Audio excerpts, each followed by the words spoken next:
Сегодня готовим шампиньоны с начинкой.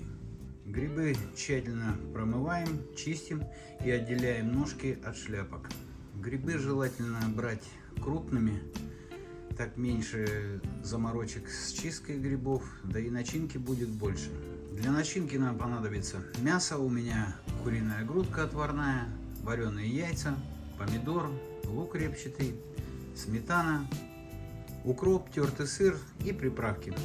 Итак, готовим начинку.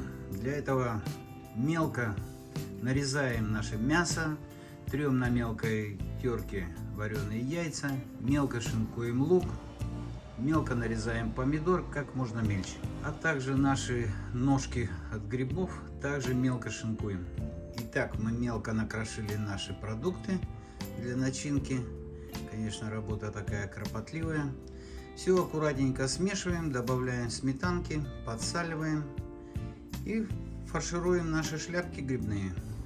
Итак, мы смешали нашу начинку, смазываем противень небольшим количеством масла и фаршируем наши шляпки.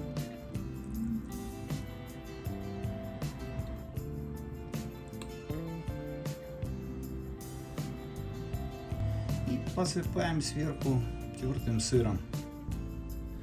Ставим противень в духовку, разогреваем до 180-200 градусов на 30 минут.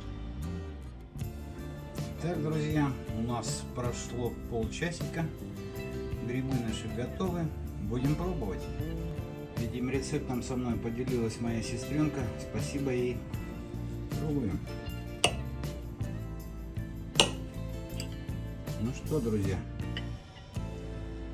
вполне себе съедобно. Для нас, диабетиков, очень даже подходит. Приятного аппетита. Будьте здоровы.